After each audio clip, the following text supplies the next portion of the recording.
নমস্কার বন্ধুরা, আজ বলবো রবীন্দ্রনাথ ঠাকুর ও কাজী নজরুল ইসলামের সম্পর্ক নিয়ে।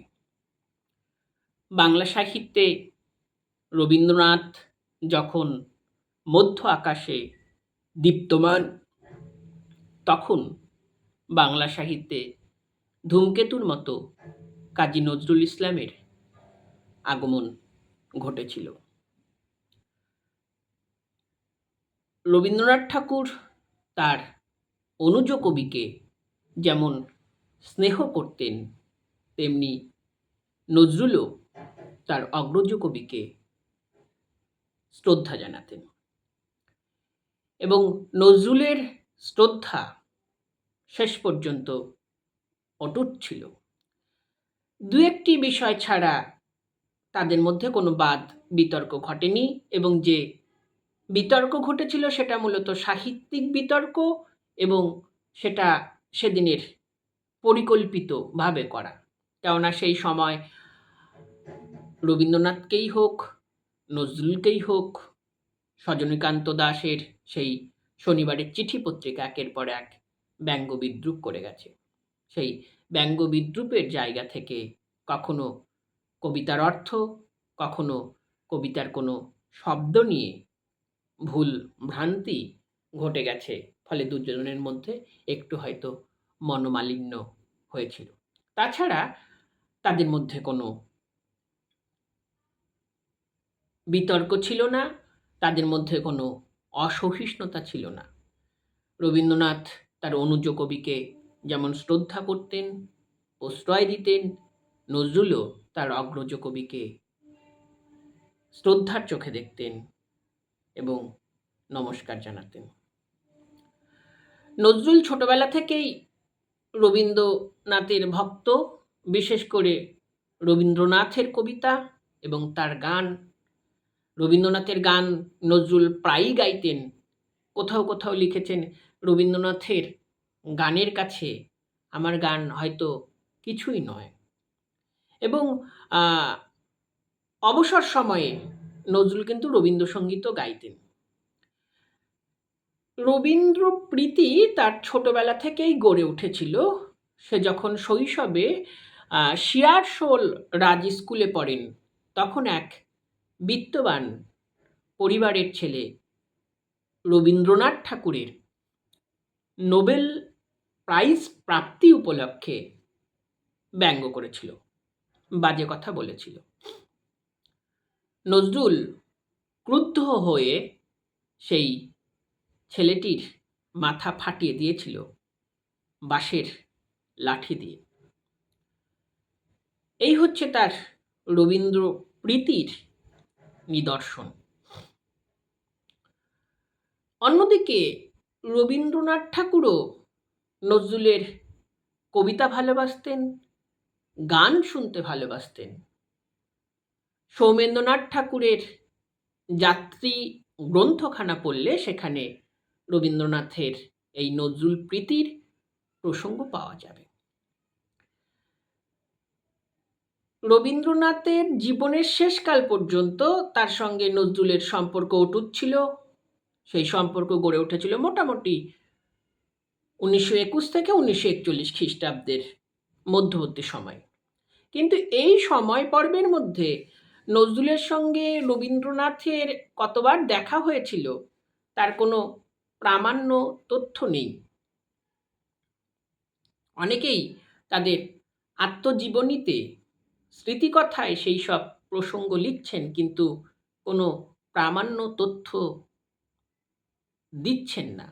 ফলে সেই সব তথ্যকে স্বীকার করতে একটু বাধা আছে, এবং সেই সত্যের কথা আমাদের জানিয়েছেন নজরুলের জীবনী লেখক আজারউদ্দিন খান তার বাংলা সাহিত্যে নজরুল গ্রন্থে। এমনকি রবীন্দ্রনাথ ঠাকুরের সঙ্গে নজরুলের কত চিঠি পত্র আদান প্রদান হয়েছিল তারও প্রামাণ্য তথ্য নেই। অনেকেই মন গড়া তথ্য দিয়ে অনেকেই অনেকভাবে লিখেছেন, কিন্তু দেখা যাচ্ছে আজারউদ্দিন খান দেখাচ্ছেন 2-3টে চিঠির বেশি, বিশেষ করে 2টো চিঠি দেখা যাচ্ছে তার গ্রন্থে, অন্য কোনো চিঠি পাওয়া যাচ্ছে না। তবে নজরুল রবীন্দ্রনাথকে অনেক সময় পত্রিকা প্রকাশ উপলক্ষে আশীর্বাদ বাণী চেয়ে চিঠি লিখেছেন। সেই চিঠি পাওয়া যায়নি, তবে আশীর্বাদ বাণী যে রবীন্দ্রনাথ পাঠিয়েছেন তার নিদর্শন আছে। এটা প্রশ্ন আসলে রবীন্দ্রনাথ প্রথম থেকেই বিখ্যাত লোক, বিখ্যাত অর্থে শুধু সাহিত্যিকের বদলে রাজনীতিবিদ, সমাজতাত্ত্বিক, মানবপ্রেমিক, বহুবিধ তার নিদর্শন। ফলে প্রথম থেকেই তার সমস্ত কিছু, তার পারিষদবর্গ এবং সে নিজে যেভাবে সাজিয়ে রেখেছিলেন, নজরুলের জীবন তেমন তো নয়, ছন্নছাড়া অভাবী জীবন, ফলে সেসব কিন্তু পাওয়া যায়নি। নজরুল যে রবীন্দ্রসঙ্গীত ভালোবাসতেন তা দেখা যাবে। সে যখন কারাগারে বন্দী তখন রবীন্দ্রসঙ্গীত গাইতেন। তার গল্পে প্রচুর পরিমাণে রবীন্দ্রসঙ্গীতের প্রসঙ্গ আছে, সেগুলো আমরা পরে বলবো। সে যখন সৈনিক জীবনে যোগদান করেছিলেন তখনও তার কাছে রবীন্দ্রনাথের স্বরবিতান গ্রন্থখানা ছিল। অবসর সময়ে তিনি রবীন্দ্রসঙ্গীত গাইতেন। 1921 থেকে 41 খ্রিস্টাব্দের মধ্যে রবীন্দ্রনাথ ও নজরুলের এই যে সম্পর্কের জীবন, সেখানে প্রথম কবে দেখা হয়েছিল এ নিয়েও বিভ্রান্তি রয়েছে। অবিনাশচন্দ্র ভট্টাচার্য তার পুরনো কথা প্রবন্ধে, যেটি মাসিক বসুমতী পত্রিকায় 1362 বঙ্গাব্দের কার্তিক মাসে প্রকাশিত হয়েছিল, তিনি একটি তথ্য দিচ্ছেন যে নজরুল বিদ্রোহী কবিতা প্রকাশের পরই রবীন্দ্রনাথের সঙ্গে দেখা করতে গিয়েছিলেন জোড়াসাঁকোর ঠাকুর বাড়িতে। কিন্তু সেই তথ্যর সঙ্গে প্রভাত কুমার মুখোপাধ্যায়ের রবীন্দ্র জীবনীর তথ্য মিলছে না। প্রভাত কুমার মুখোপাধ্যায় দেখাচ্ছেন সেদিন সেই তারিখে রবীন্দ্রনাথ ঠাকুর জোড়াসাঁকোতে ছিলেন না, ফলে সেই তথ্যকে মেনে নেওয়া যাচ্ছে না। মোটামুটি যে তথ্যটা মেনে নেওয়া যায়, মানে রবীন্দ্র জীবনীর প্রামাণ্য তথ্য হিসাবে, সেটা 1921 খ্রিস্টাব্দের অক্টোবর মাসে পূজা উপলক্ষে নজরুল শান্তিনিকেতনে গিয়েছিলেন মুসলিম ভারত পত্রিকার জন্য লেখা আনতে, এবং সেখানে গিয়ে নজরুল রবীন্দ্রসঙ্গীত পরিবেশন করেছিলেন এবং নিজের স্বরচিত কবিতাও শুনিয়েছিলেন। কবিগুরু শুনে মুগ্ধ হয়েছিলেন। রবীন্দ্রনাথের জীবনেই রবীন্দ্রনাথের থেকে নজরুল একটু বেশি জনপ্রিয় হয়ে উঠেছিল, বিশেষ করে কল্লোল পর্বে বিদ্রোহী প্রকাশের সময়। সে কথা রবীন্দ্রনাথ লিখেছেন হেমন্তবালা দেবীকে একটি চিঠিতে এই রকম লিখেছেন যে হেমন্তবালা দেবীর কন্যা নজরুলের কবিতা পছন্দ করেন রবীন্দ্রনাথ ঠাকুরের থেকেও। সেই প্রসঙ্গ তিনি লিখছেন, তোমার মেয়ে হয়তো আমার কবিতার চেয়ে নজরুলের কবিতা ঢের বেশি পছন্দ করে, সে কারণে আমি তাকে বিন্দুমাত্র কম স্নেহ করিনি। সেকালের দুজনেই প্রাজ্ঞ, দুজনেই জনপ্রিয়, দুজনেই বলিষ্ঠ কবি। কারেন্ট চলে গেছে, হয়তো আমাকে দেখা যাবে না, কিন্তু আমি বলে যাচ্ছি। সেকালের নওরোজ পত্রিকা সম্পাদনার নওরোজ পত্রিকা প্রকাশিত হবে, সেই পত্রিকার বিজ্ঞাপন দেওয়া হয়েছে গণবাণী পত্রিকায়। সেই নওরোজের বিজ্ঞাপনে রবীন্দ্রনাথ ঠাকুর এবং নজরুলকে দুজনকেই ব্যবহার করা হয়েছে। তোমরা জানো আজকে মানে রায়গঞ্জের যা পরিস্থিতি, বা গোটা পশ্চিমবঙ্গেই কারেন্ট অনেক জায়গায় নেই, আমাদের এখানে ছিল, এই পর্যন্ত ছিল, এখন চলে গেল। আসতেও পারে, নাও আসতে পারে, আমি অন্ধকারেই বলছি। তো সেই নওরোজের বিজ্ঞাপন গণবাণীতে যা দেওয়া হয়েছিল সেটি হলো, লিখছেন, বিজ্ঞাপনটি আমি বলছি, বিশ্বকবি রবীন্দ্রনাথের অমর বাণীর সুরঝঙ্কারে নওরোজ আনন্দমেলা মুখরিত হইয়া উঠিবে। বিদ্রোহী কবি নজরুল ইসলাম তাহার শক্তি নওরোজের উন্নতিকল্পে বিনিয়োগ করিবেন। নজরুল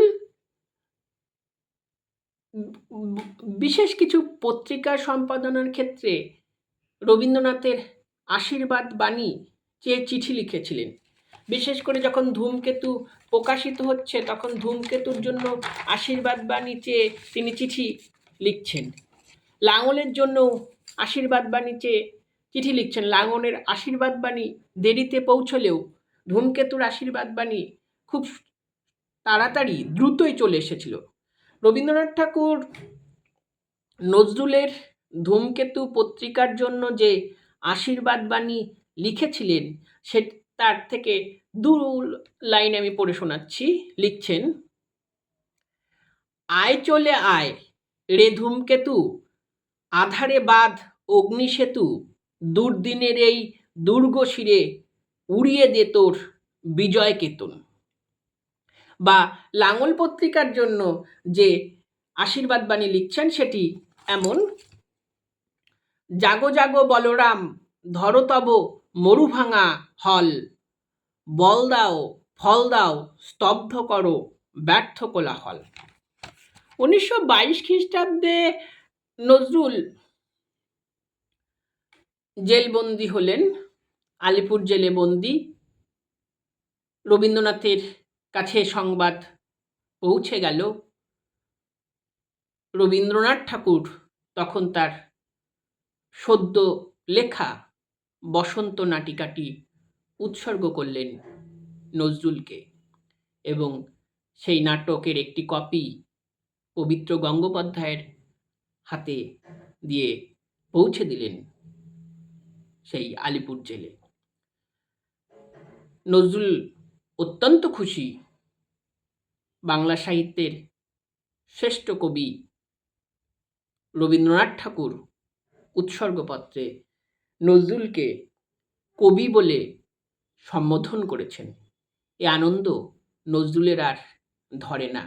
পরবর্তীকালে আমার সুন্দর নামক প্রবন্ধে নজরুল সেই স্মৃতিচারণ করে লিখেছেন এমন কথা, তখন আমার বয়স 25-26 মাত্র। এই সম্মান পাবার কারণ সাহিত্যিক ও কবিদের মধ্যে আমি প্রথম জেলে যাই। এ সময়ে রবীন্দ্রনাথ তার বসন্ত নাটক উৎসর্গ করেন। তার এই আশীর্বাদী মালা পেয়ে আমি জেলের সর্বজ্বালা যন্ত্রণা ক্লেশ ভুলে যাই। আলিপুর জেল থেকে নজরুলকে এরপর হুগলি জেলে নিয়ে আসা হয়। হুগলি জেলে অনাচার শোষণের জন্য নজরুল অনশন ধর্মঘট শুরু করেন, হাঙ্গার স্ট্রাইক শুরু করেন। এ খবর পান রবীন্দ্রনাথ ঠাকুর। রবীন্দ্রনাথ ঠাকুর এই নজরুলের অনশন ধর্মঘটের কথা শুনেই একটি বার্তা পাঠিয়ে দেন, ছোট্ট বার্তা ইংরেজিতে। রবীন্দ্রনাথ লিখছেন যে, give up hunger strike, our literature claims you. যদিও এই বার্তাটি নজরুলের কাছে পৌঁছয়নি, জেল কর্তৃপক্ষ অ্যাড্রেস নট ফাউন্ড বলে বার্তা ফিরিয়ে দিয়েছিল। পরবর্তীকালে রবীন্দ্রনাথ ঠাকুর এই প্রসঙ্গে দুঃখ প্রকাশ করে রথীন্দ্রনাথ ঠাকুরকে চিঠিতে তা জানিয়েছেন। রবীন্দ্রনাথ ঠাকুর নজরুলকে যেমন বসন্ত নাটিকা উৎসর্গ করেন, নজরুলও তার সঞ্চিতা নামক কবিতা সংকলনটি রবীন্দ্রনাথ ঠাকুরকে উৎসর্গ করেন। নজরুল ইসলামের কবিতা গল্প পড়লে বোঝা যাবে যে তিনি রবীন্দ্রসঙ্গীত কত ভালোবাসতেন বা রবীন্দ্রনাথের কবিতাকে কিভাবে আত্মীকরণ করেছিলেন। আবারও বলছি যে নজরুল চরমাধুনিক বিংশ শতকের দ্বিতীয় তৃতীয় দশকে বাংলা কাব্যের পালাবদলে বাংলা কাব্যের আধুনিকতায় তার অবদান স্মরণীয়। তবুও সে রবীন্দ্রনাথ থেকে অনেক প্রসঙ্গই নিয়েছেন, তার কাব্য কবিতায় আছে। আপনারা যদি আজারউদ্দিন খানের বাংলা সাহিত্যে নজরুল গ্রন্থের 253, 254, 255 পৃষ্ঠা পড়েন তাহলে সেই প্রভাব দেখা যাবে। তিনি পরপর সাজিয়ে সাজিয়ে দেখাচ্ছেন যে রবীন্দ্রনাথ ঠাকুরের কবিতার চরণ থেকে নজরুল কিভাবে তার কবিতার চরণ সাজিয়েছে। আগেই বলেছি নজরুলের রবীন্দ্রসঙ্গীত পরম প্রিয়। সেই রবীন্দ্রসঙ্গীতকে সে তার গল্পে বহু মাত্রায় ব্যবহার করছেন। বিশেষ করে গল্পগুলির নাম আমি বলছি, বিশেষ গল্পগুলি: ব্যথার দান, বাদল বরিশনে, সাজের তারা, স্বামীহারা গল্পে সেই দেখা যাবে যে তিনি তার নায়ক নায়িকা চরিত্ররা কিভাবে রবীন্দ্র সঙ্গীত গাইছেন ব্যবহার করছেন। রবীন্দ্রনাথের জীবৎকালে নজরুল রবীন্দ্রনাথকে শ্রদ্ধা স্মরণ জানিয়ে 4টি কবিতা লিখেছিলেন। সেই কবিতাগুলি হল অশ্রু পুষ্পাঞ্জলি, কিশোর রবি, রবি জন্মতিথি, তীর্থপথিক। আর রবীন্দ্রনাথের মৃত্যুর পর তিনি আরও 3টি কবিতা লিখেছিলেন রবীন্দ্রনাথকে শ্রদ্ধা এবং স্মরণ করে। রবীন্দ্রনাথের মৃত্যুর পর নজরুলের লিখিত 3টি কবিতা হল রবিহারা, সালাম অস্তরবি, মৃত্যুহীন রবীন্দ্র। রবিহারা কবিতা থেকে আমি কিছু লাইন পড়ে শোনাচ্ছি। এই রকম লিখছেন: ভারত ভাগ্য জ্বলিছে শ্মশানে, তব দেহ নয় হায়, আজ বাংলার লক্ষ্মীশ্রীর সিঁদুর মুছিয়া যায়, আজ প্রাচ্যের কাব্যছন্দ সুরের সরস্বতী তোমার শ্মশান শিখায় দগ্ধ করিল চাঁদের জ্যোতি, এত আত্মীয় ছিলে তুমি বুঝে আগে, বুঝে নাই কেহ, পথে পথে আজ লুটাইছে কোটি অশ্রুসিক্ত দেহ। নজরুল অনেক প্রবন্ধ রচনা করতে গিয়ে রবীন্দ্রনাথ ঠাকুরের কথা স্মরণ করে লিখছেন। যেমন হিন্দু মুসলমান প্রবন্ধের শুরুতেই রবীন্দ্রনাথের প্রসঙ্গ আছে। আবার অন্যকে চিঠিতে লিখছেন, সেই চিঠিতেও রবীন্দ্রনাথের প্রসঙ্গ এসে যাচ্ছেন। যেমন একটি চিঠির কথা বলছি, নজরুল লিখিত মোতাহার হোসেনকে এক চিঠিতে লিখছেন এই রকম প্রসঙ্গ: রবীন্দ্রনাথ আমায় প্রায়ই বলতেন, দেখ উন্মাদ, তোর জীবনে শেলির মতো, কিটসের মতো খুব বড় একটা ট্র্যাজেডি আছে, তুই প্রস্তুত হ। আরও কিছু চিঠি আছে, আজারউদ্দিন খানের বই পড়লেই আপনারা সেই চিঠিরগুলো প্রসঙ্গ পেয়ে যাবেন, সেগুলি আমি আর বলছি না। এই মন্তব্য দিয়ে শেষ করছি, কারণ 1941-এ রবি চলে যাচ্ছেন, নজরুল লিখছেন রবিহারা, আর তার কিছুদিন পরেই নজরুলও বাকরুদ্ধ হয়ে যাবেন। নজরুলের জীবন ট্র্যাজেডিতে ভেসে যাবে, ক্ষতিগ্রস্ত হবে বাংলা সাহিত্য। সেই ক্ষতিগ্রস্তের বিবরণ, সেই ট্র্যাজিক চিত্রের বিবরণ নজরুল এই মোতাহার হোসেনকে চিঠিতে লিখে গিয়েছিলেন। নজরুল এবং রবীন্দ্রনাথ বাংলা সাহিত্যের এক তীর্থপথিক, বাংলা সাহিত্যের জোয়ার ভাটা, মোহনা, সমুদ্র দিগদর্শন যাই বলি না কেন, দুজন এক সূত্রে মানব প্রেমে বেঁধে দিয়েছেন। তাই তো কেউ লিখেছেন হৃদয়ে রবীন্দ্রনাথ, চেতনায় নজরুল ইত্যাদি গান। আমার ভাষায়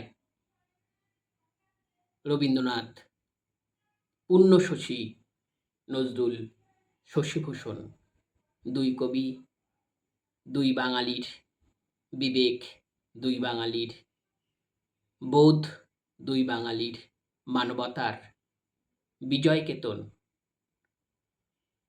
দুই বাঙালির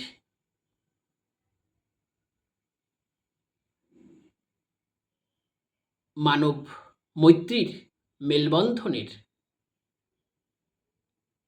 এই যুগপুরুষের প্রতি আমার শ্রদ্ধা জানাচ্ছি।